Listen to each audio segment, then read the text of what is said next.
5 years after my brother took my cheating ex-husband's side and ended our bond, my family now pressures me to save him from financial collapse.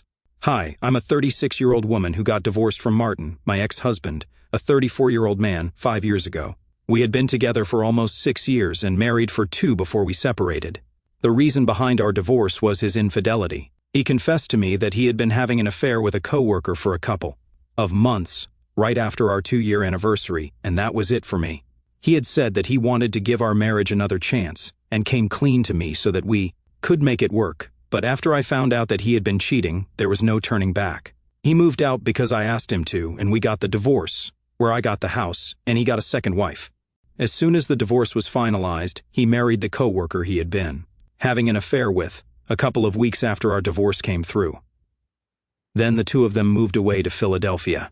We haven't spoken to each other or seen each other since then, so I'm kind of glad that I did not give him that second chance. The affair, unfortunately, not only ruined my marriage but also my relationship with my brother, and I'll tell you how. My younger brother, Nick, a 34-year-old man, was pretty close with Martin. They were part of the same friend circle in college, and that's actually how I met Martin in the first place. But regardless, I had expected Nick to take my side when we were getting divorced, in spite of their friendship. Martin had cheated on me, and Nick was my brother, so it was natural for me to expect him to understand where I was coming from and be there for me. But when I told my family that I was getting a divorce from Martin because of his infidelity, to my surprise, I found out that Nick already knew about the divorce since Martin had told him about it. His advice to me was that I should stay with Martin and try to work things out because the guy really wanted to make our marriage work. I was shocked that he would even suggest something like this, and I told him that I was not going to stay with Martin no matter what. I also expressed that I was very disappointed that he was still choosing to stay in touch with Martin in spite of what the guy had put me through, because I was quite torn up about the divorce and the affair when I found out about it. So, I had expected Nick to cut Martin off. However, we ended up getting into a fight over that because Nick thought that it was rather unreasonable for me to expect something like this out of him. He and Martin had been friends for a really long time, and it was not his fault that we had chosen to get together, get married, and now we're getting divorced. He said that he would like to stay out of all of this and retain his friendship with Martin as well as continue having a good relationship with me. I don't know if I was right or wrong, but I thought that it was a very diplomatic stance to take, and I told him that that was not going to fly with me.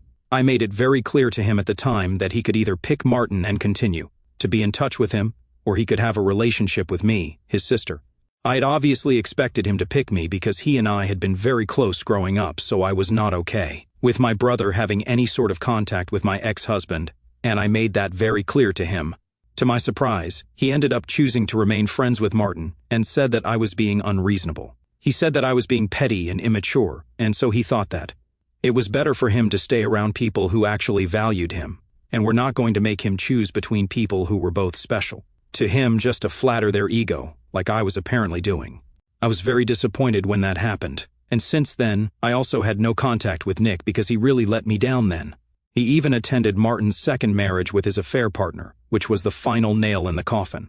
5 years have passed, and so far I have never spoken to him.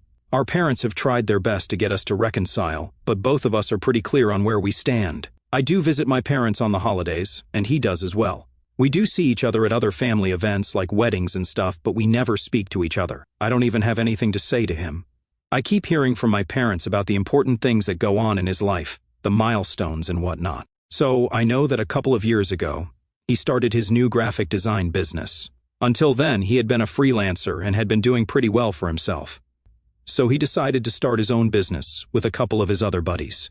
It's been 3 years, and from what I heard from my parents, they have been doing decent enough. I thought it was good for them. But then a couple of days back, I received a phone call from my parents saying that Nick was in a lot of trouble and that they needed me to help him out now. Apparently, Nick had not been entirely truthful with them about how well his business was doing, and now he was drowning in debt and had even been evicted from his apartment since he hadn't paid the rent in the last 6 months. So now he had nowhere to go, and unlike his friends, he was too proud to just move back in with his parents or even ask them to cover his rent. I don't know what to say to that. I just told them that it was really sad for him and I wished I could help because I thought that's what they wanted me to say, but other than that, I had nothing else. Then they said that maybe I could help him out by letting him live with me instead.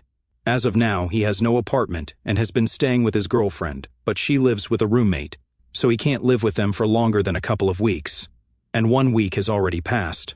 So he needs to find a place quickly, at least temporarily, so he can just stay there for a couple of months until he's able to get back on his feet.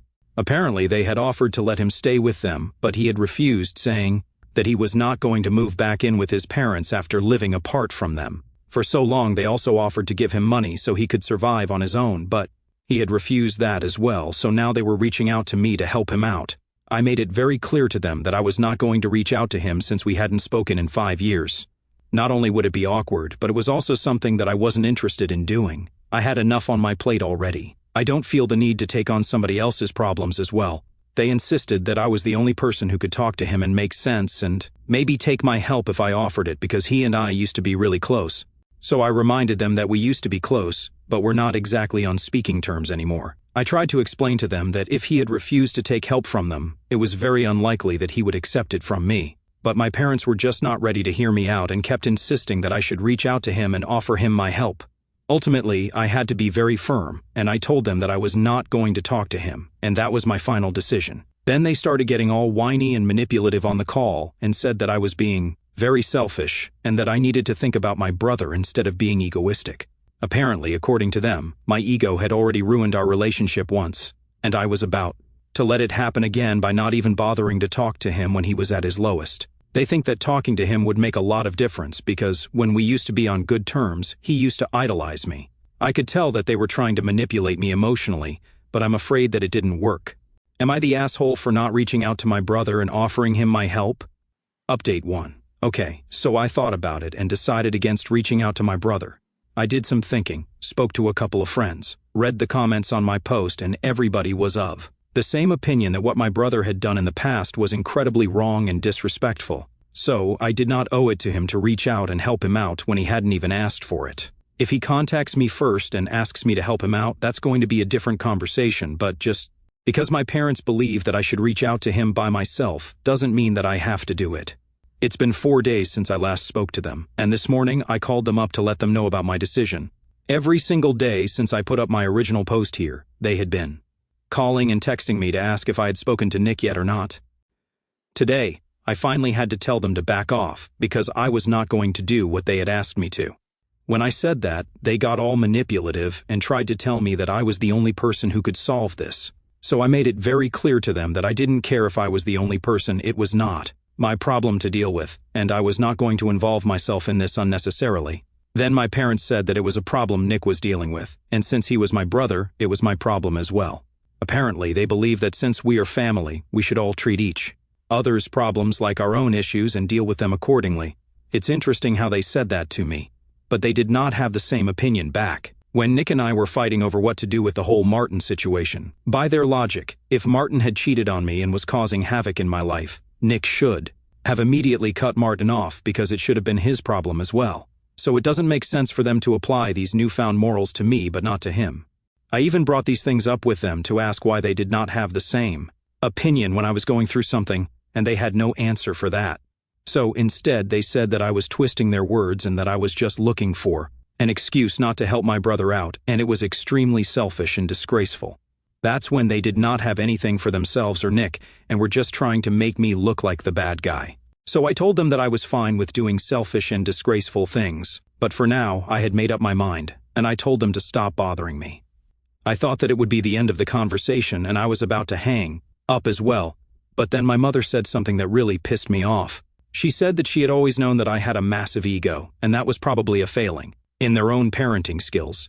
But she had never expected me to turn out to be so heartless. She said that maybe Nick was right for choosing Martin over me.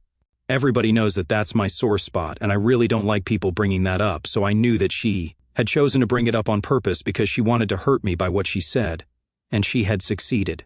It really pissed me off. I was very upset when I heard that, so I immediately forgot about hanging up and confronted her about what she had said.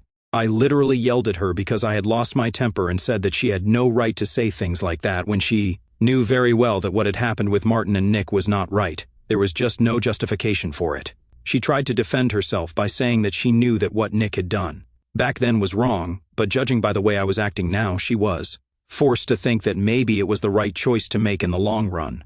Because clearly, I was too selfish to think about anybody but myself.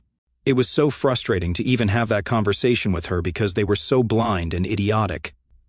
But I was so angry at that moment that I didn't even realize it was pointless to argue with them. I just wanted to get all the anger out of my system and keep yelling at them until they admitted that they were wrong for what they had said. So we kept arguing for almost 15 minutes. My parents kept calling me selfish, and I said that they were disrespectful and only cared about my brother but not my feelings. At the end of the argument, I just told them that I never wanted to speak to them or hear from them ever again, and I was done. Then I finally hung up and blocked their phone numbers immediately. Since then, I've been trying to calm down, but it's very difficult because I've been so riled up since that conversation. I texted a couple of my friends to vent about my feelings, and they said that I was right to block them, and that if they tried to contact me again, I should just not respond to them because they have made their priorities very clear, and I don't need to entertain any of this anymore. I have a life of my own, problems of my own, so I should just focus on that. And I guess I'm going to do that now. I have given enough time and energy to these people, way more than they deserve. Update 2. So it's been a week since I blocked my parents, and since then, we have not had any contact. I assumed that they would quit and not bother me anymore after I had blocked them, and made it so clear to them that I was not going to give them what they wanted. But today, after I came back home from work, I saw that my parents had pulled up to my house and were waiting outside. I'd had a long day at work and had been swamped, so I was pretty exhausted, and I was in no mood to deal with any of this. So as soon as I pulled up to the front of my house, I honked twice and told them to get out of here, or I'd call the cops on them for trespassing. Instead of leaving, they came up to my car and said that they wanted to speak to me and they were really not in the mood to fight with me right now, so I just needed to give them some time and come out instead of acting like this. I was exhausted. I really was not in the mood to discuss anything to do with Nick right now, so I really wanted them to leave. I promised I would unblock them and speak to them later, but right now I needed my space and time. But then they told me that Nick had moved back in with them, because right now, he had no choice. His girlfriend had made it very clear that she could not let him stay with her for more than 2 weeks, and 2 weeks had already passed. So he had tried to speak to her and get her to extend it, but she told him that her roommates were not fine with this, so he needed to leave. She had made a promise to them that she would not let him live with her for more than 2 weeks, and this was only temporary. But after that, if he continued to stay with her, he would have to split the rent and the cost of everything else with them, since she couldn't just allow him to live with them for free just because he was her boyfriend. They got into a fight over that because Nick thought that she was being unreasonable and that she should have been more considerate about his position, since he was having to shut down his business and did not have a source of income right now. So now, he can't even go back there anymore. Again, it was sad, but it had nothing to do with me. So I told my parents I was still not going to talk to him and let him live with me if that's what they were here for. So they told me that that's not why they were here. They were here to actually ask me for financial help because now that Nick had moved back in with them, they were going to have to cover the cost of everything. And both of them were retired, so they couldn't afford to support him without worrying about their own future, and they did not want to overexert themselves. So they were asking me to help them out financially. They said that I wouldn't even have to speak to Nick. I just had to give some money to them for the next couple of months until Nick was able to get back on his feet. This time, they expected me to agree without much of a fuss, since they said that they had done a lot for me over the years and had raised me to be capable enough to do well for myself right now, so I owed it to them to help them out when they were asking for it. I did not want to say anything, so I said that I had to think about it and let them know because, then I was very tired from work, and I was not going to make a decision at that very moment. I thought it was pretty reasonable to ask for some time to think, because what they were asking from me was a big deal. For starters, I didn't even know what kind of amount I would have to send every month, and on top of that, there was no telling when or even if Nick would be able to get back on his own 2 feet soon enough. So I needed to think about this before I made any commitment, and I needed time for that. But instead of giving me that time and respecting what I had said, they decided to start pressuring me right there. I was literally sitting in the car, and they kept saying that I had to do this.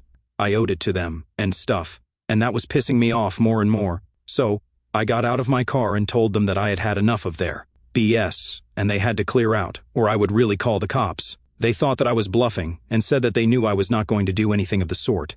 So I told them not to test me, and gave them one final warning, but even then, they did not leave. So I whipped my phone out and called the cops, like I said I would. I did it right in front of them, and the look of shock on their faces was worth seeing. Then they were so stupid that, instead of just leaving and saving themselves, they decided to stand there and argue with me until the cops came and had to drag them off. Anyway, it's over now. I'm keeping them blocked. I have also spoken to my lawyer, and I think that we are going to have to file for a restraining order against them because things are getting out of hand. I can't deal with this again and again. Update 3. So a couple of days back, I had my parents show up at my house, and I said that I was going to file for a restraining order. Yesterday, I finally spoke to my lawyer, and we decided that we were going to go ahead with it, and today, we filed the petition. I honestly hope that I'm able to get the protective order against them, because what they've been doing is getting out of hand. I had blocked them quite some time ago, so they couldn't exactly contact me normally, and that's why I guess they decided to harass me in other ways. I don't exactly know how they managed to do it. They probably paid somebody or something. But ever since I called the cops on them, things have been going pretty weirdly. That day itself, nothing really happened. But the next day, I started receiving calls from a bunch of numbers. I answered the phone calls a couple of times at first, but as soon as I would pick up the phone, they would hang up from the other end. So I blocked the phone number, but then the same thing started happening with other numbers, and eventually I decided not to answer any calls from numbers I did not recognize because it was getting really weird and creepy. As if that was not bad enough, I started receiving messages from these numbers as well, saying that I would have to face the consequences of what I had done, and that my parents were never going to forgive me. There was also a lot of name-calling involved, where I was being addressed as a selfish brat and whatnot, and some curse words that I will not be repeating here, since they were just that bad. I know for a fact that it's my parents behind this, and that was all the more reason for me to go to my lawyer and file for a restraining order because I don't think that any of this is normal. After this, I don't think they should expect any sort of help from me at all. I've been trying to respect the fact that we were family and was not taking any sort of action against them earlier. But now I don't think I need to care about them since they clearly don't care about my mental health or well-being. It's just very disappointing since they know that I've been through a lot in the past, what with my divorce from Martin, and for a couple of years after that, I was not doing particularly well in my career either. So I've had my fair share of problems, and now when I'm finally doing well, it seems like they can't stand it and want to pull me down. I can't imagine claiming to love your child and acting like this, but I guess they don't really love me, and it's fine. I've accepted that it doesn't matter to me. Update 4. So, it's been a couple of weeks since my last update, and long story short, I managed to get a restraining order against my parents. There was a lot of fighting, but I did get it. I'm really glad about it because from what I know, Nick is no longer living with them because of how psychotic they have been acting. I was pretty busy with work since I've just taken on a new project, so I did not have time to post any new updates. Anyway, after my parents were served, they could not contact me because it would be too dicey, especially after everything that they had already done. So I guess they decided to talk to Nick about it, and he was the one who contacted me. I'd never blocked him. I didn't feel the need to because, after we stopped speaking to each other, I didn't think that either of us would reach out, so there was no point in blocking each other. Also, I just kind of forgot about it. Anyway, he messaged me saying that he was really disappointed I had taken such an extreme step against our parents after everything that they had done for us. It was the same old routine. He reminded me that they had raised us to be the people that we are now, and we should be grateful to them, but I was being insolent and disrespectful. I got very pissed off when I read that message because it was just so pretentious, and I told him that it was obviously easier for him to say that since they were going above and beyond in their attempts to help him out. I guess he also wanted to have a go at me and call me selfish and entitled for not helping him out with the money that he required. In response to that message, he replied, saying that he had never asked me to help him out, and he would never even expect it from me because I was really that selfish. So, I told him he did not need to ask me for it because our parents were doing all the talking on his behalf already. So, if he wanted somebody to blame for the situation, he could just look in the mirror. I guess he was not aware of the fact that our parents had been hounding me to help him out for so long because, when I sent that message, he immediately called me up. I answered the phone because I really just wanted to talk about this and get it over with. So, he asked me what I was talking about because he did not recall telling our parents that he wanted any sort of help. I told him about everything that had happened, and he hung up abruptly as soon as I was done.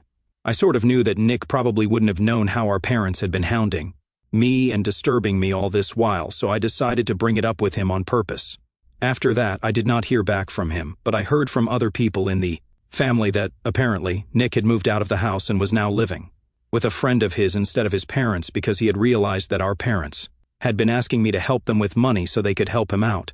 Initially, they had even been asking me to reach out to him and offer him my help, which clearly meant that they thought he was incapable of handling the situation on his own.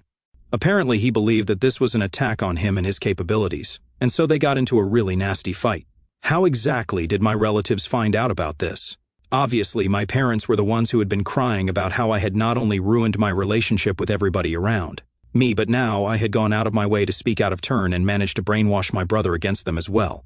So, a couple of my family members who had been contacted by my parents came to me and said that what I was doing was very wrong. So, I decided to make this known to them as well. After everybody knew the real and whole story, including what my parents had done to me, which had warranted these actions from my end, they seemed to realize that maybe I was not in the wrong and apologized to me for attacking me without knowing the full story. So now, basically, nobody from the family is speaking to my parents, and they have kind of been ostracized by everyone. I can't say that they don't deserve it because, after everything that my parents have put me through, I definitely think that this is exactly what needed to happen. Nobody speaks to them anymore, and I'm sure that they blame me for it, but, unfortunately, because of the restraining order, they can't even do anything about it. But that does not mean that Nick and I are suddenly on good terms again. We are still no contact with each other, and that's the way it's going to be until he realizes how he had screwed up in the past. But given his attitude towards life, I highly doubt that it's going to happen anytime soon. He's always going to be too proud and invested to admit his own mistakes, and that's just like our parents. It's so typical, but whatever. As long as my life is going well, I don't need to bother myself with any of this now. I'm just going to focus on my new projects and living well, and that's it.